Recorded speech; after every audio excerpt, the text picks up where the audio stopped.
Bismillahirrahmanirrahim. Assalamualaikum warahmatullahi wabarakatuh. Anak-anak, sebelum pelajaran kita mulai, kita berdoa terlebih dahulu ya. Bismillahirrahmanirrahim.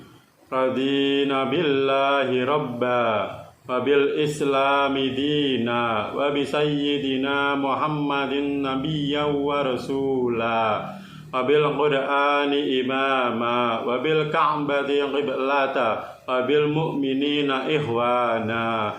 Allahumma akrimna binuril fahmi wa akhrijna min dhulumatil fahmi waftah lana abwaaba rahmatika wansyur alaina hikmataka ya arhamar rahimin. Allahumma rabbi zidni ilman warzuqni fahma wa sallallahu ala sayyidina Muhammadin wa ala alihi wa sahbihi wa sallam walhamdulillahi rabbil alamin. Amin. Selamat pagi anak-anak, bagaimana kabar kalian? Baik? Sehat? Alhamdulillah. Semoga kita selalu sehat dan baik serta dalam lindungan Allah Subhanahu wa Ta'ala. Hari ini anak-anak untuk kelas 6A ini, apakah semuanya hadir? Ada berapa yang hadir? Oh, semuanya hadir. Alhamdulillah. Nah, hari ini pelajaran fikih kita akan membahas tentang makanan haram. Makanan haram. Ya. Tujuan dari materi tentang makanan haram ini diharapkan nanti anak-anak ini dengan kemauan sendiri selalu menghindari makanan yang haram. Kemudian diharapkan pula anak-anak ini nanti dapat menjelaskan pengertian makanan haram beserta dalil-dalilnya. Yang ketiga, dari pembelajaran tentang makanan haram ini, nanti anak-anak diharapkan bisa menyebutkan hikmah dari menghindari makanan haram. Dan yang terakhir, anak-anak harus bisa menjelaskan dan membedakan ya, macam-macam makanan haram. Karena makanan haram itu nanti ada pembagiannya tersendiri. Baik anak-anak, kita masuk pada inti untuk pembelajaran hari ini tentang makanan haram. Ya. Makanan haram.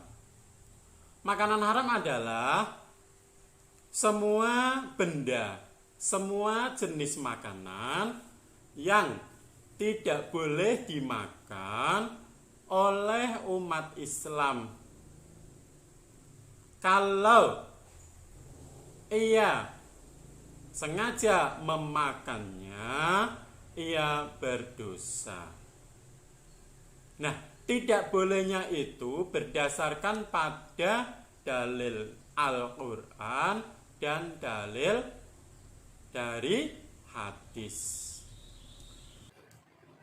Pada pengertian makanan haram, tadi ada kata-kata umat Islam. Yang dilarang mengkonsumsi makanan haram adalah umat Islam. Mengapa umat Islam? Karena Islam itu menjaga umatnya, menjaga dari perkara yang kotor, yang buruk, yang tidak baik, termasuk menjaga umatnya dari memakan makanan yang diharamkan. Kenapa? Karena makanan haram jika dimakan itu akan merusak tubuh, otak, dan hati. Maka di sini disebutkan yang dilarang mengkonsumsi makanan haram adalah umat Islam. Lah, terus timbul pertanyaan misalkan, Kalau umat bukan Islam, bukan orang Islam bagaimana? Kalau bukan orang Islam, bebas. Mau memakan makanan yang halal silahkan, ya mau makan makanan yang haram silahkan, terserah mereka. Karena setiap agama memiliki aturan dan batasan sendiri-sendiri. Nah, kita harus bersyukur. Kita sebagai umat Islam, kita sebagai umat dari agama Allah, agama Nabi Muhammad, agama yang menjaga kesucian, menjaga kebaikan, ya, kita harus selalu bersyukur.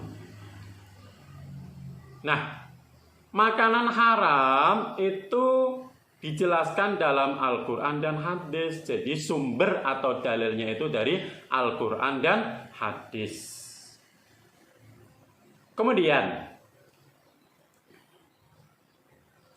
makanan haram, ya, jika kita tinggalkan, ya, jika kita menghindari makanan haram, berarti kita mengamalkan dalil atau mengamalkan isi Al-Quran dan hadis yang melarang umat Islam untuk mengkonsumsi makanan yang haram. Secara tidak langsung, kalau kita menghindari makanan haram, berarti kita mengamalkan isi Al-Quran dan hadis yang melarang umat Islam mengkonsumsi makanan yang haram atau diharamkan, dilarang oleh umat Islam, dilarang oleh Allah dan Rasul-Nya. Nah, di dalam Al-Quran maupun hadis Nabi Muhammad itu dijelaskan di beberapa ayat dan beberapa riwayat tentang dilarangnya umat Islam mengkonsumsi makanan yang najis, yang menjijikkan. Nah, pertama yang najis, kotor, najis itu tidak boleh kita sentuh, keadaannya tidak suci. Lah, kita sentuh saja tidak boleh, apalagi kalau kita makan, bagaimana itu? Jelas-jelas kita merusak hati dan pikiran kita sendiri, termasuk juga ya merusak otak. Maka kalau makanan itu najis, kita tinggalkan, kita hindari, kita jauhi. Ya, itu jelas-jelas disebutkan dalam Al-Quran dan hadis Nabi. Kemudian di dalam Al-Quran dan hadis Nabi juga melarang umat Islam memakan makanan yang menjijikan. Yang menjijikan, ya, kita lihat itu jijik, ya.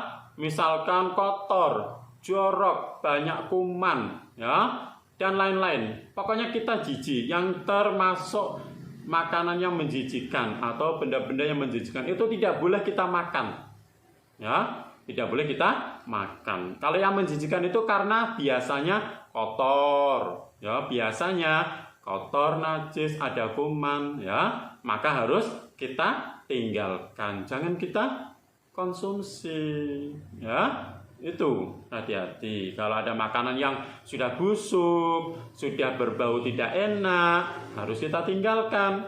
Jangan dikonsumsi, itu bahaya, ya. Kemudian berikutnya, sesuai dengan keadaan, makanan haram ini dibagi menjadi dua, ya. Haram aini dan haram sababi. Sekali lagi saya ulangi, makanan haram itu dibagi menjadi dua, haram aini dan haram sababi. Ya. Haram aini artinya dari bendanya, dari zatnya itu memang sudah haram, entah itu najis, ya, entah itu mengandung penyakit, entah itu kotor, memabukkan, dan lain-lain. Jadi dari zatnya itu, dari bendanya memang sudah najis. Berarti itu jelas-jelas haram, tidak boleh dikonsumsi. Ya, sudah najis, tidak boleh dikonsumsi. Itu namanya haram aini, dari bendanya atau dari zatnya sudah najis. Kemudian yang kedua, haram sababi. Sebab. Jadi haram sababi itu awalnya bendanya itu halal, ya, bersih, suci, boleh dimakan, ya. Tetapi menjadi haram karena sebab. Sebabnya apa? Sebabnya misalkan karena jatuh di tempat yang kotor. Nah, misalkan anak-anak jajan apa ya? Misalkan anak-anak jajan tempe goreng mendoan. Nah, itu kan suci, halal. Ketika dibawa jatuh di pinggir jalan, di situ ternyata ada kotoran ayam. Nah, akhirnya tempe mendoan yang tadi baru saja dibeli menjadi haram. Kenapa? Kotor dan najis. Nah, itu namanya haram sababi. Atau contoh lain seperti ini. Misalkan ya, daging ayam. Nah, kita tahu semua secara umum daging ayam itu kan halal, bersih, suci. Akan tetapi ya, ada seseorang yang memiliki seekor ayam, ya, kemudian sakit, akhirnya mati. Lah, mati tidak karena disembelih dinamakan bangkai. Nah, daging itu tidak boleh dimakan. Daging ayam tersebut dihukumi haram. Kenapa? Karena matinya tidak karena disembelih, mati sendiri. Namanya bangkai, tidak boleh dimakan. Ya, tidak boleh dimakan. Ya, itu. Apapun alasannya, dicuci, bersih, ini itu, dimasak dengan lezat, tetap tidak boleh dikonsumsi, dihukumi haram. Ya. Nah, itu kemudian berikutnya, halal dan haramnya makanan, ya, itu diambilkan dari Al-Quran dan hadis Nabi. Ya, itu. Kalau di dalam Al-Quran dan hadis Nabi tidak ada, biasanya ya para ulama itu mengambil jalan lain, yaitu dikiaskan. Kalau tidak ketemu, ya kalau tidak ketemu, biasanya ulama itu beristihad, bersepakat. Ya, itu. Kemudian berikutnya, menghindari makanan haram dalam kehidupan sehari-hari. Anak-anak, kita ini harus membiasakan menghindari mengkonsumsi atau menghindari makanan yang haram. Harus dibiasakan. Jangan coba, jangan pernah penasaran dengan makanan yang diharamkan. Tidak boleh, ya. Kita harus selalu waspada. Oh, ini itu makanan haram. Kita harus hindari. Jangan sentuh, jangan dilirik, apalagi mencicipi. Jangan sampai, tidak boleh, ya. Makanan haram, ya, tidak boleh kita makan. Kita harus biasakan menghindari makanan haram. Ya, itu. Nah, kemudian yang terakhir ini, poin terakhir. Kalau kita sudah ya menghindari, menjauhi, terbiasa ya menjauh dari makanan haram, sekarang kita lihat hikmahnya. Hikmah dari menghindari makanan haram itu, pertama, kita mendapatkan pahala. Nah, siapa yang tidak ingin mendapatkan pahala? Semuanya ingin kan? Iya. Kita akan mendapatkan pahala dari Allah. Yang pertama. Kemudian yang kedua, ya, kita terhindar dari siksa neraka. Ya, orang yang menjauhi makanan haram itu akan terhindar dari siksa neraka. Kemudian berikutnya yang keempat,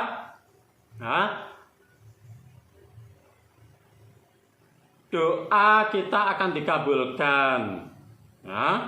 Kalau kita berdoa, doa kita akan dikabulkan karena badan dan hati kita itu bersih, ya, tidak ada makanan haram yang masuk ke dalam perut. Kemudian ya, amal-amal kita, ibadah-ibadah kita ini akan diterima. Ya, dan yang terakhir, orang yang selalu menghindari makanan haram itu pikirannya selalu positif, mudah diajak ya ke dalam hal yang kebaikan. Ya, begitu ya anak-anak ya. Baik, selesai sudah untuk materi tentang makanan haram pada hari ini. Ya, semoga anak-anak bisa ya memahami semua materi yang sudah saya sampaikan, ya, materi yang sudah saya ajarkan pada hari ini, ya. Kemudian anak-anak bisa mengamalkan, ya, bisa mengamalkan dalam kehidupan sehari-hari. Baik, untuk ya materi berikutnya kita akan bertemu pada waktu atau pertemuan yang akan datang ya. Cukup sekian materi hari ini dari saya ya. Saya tutup dengan bacaan, saya akhiri dengan bacaan alhamdulillah. Alhamdulillah. Akhirul kalam. Wassalamualaikum warahmatullahi wabarakatuh.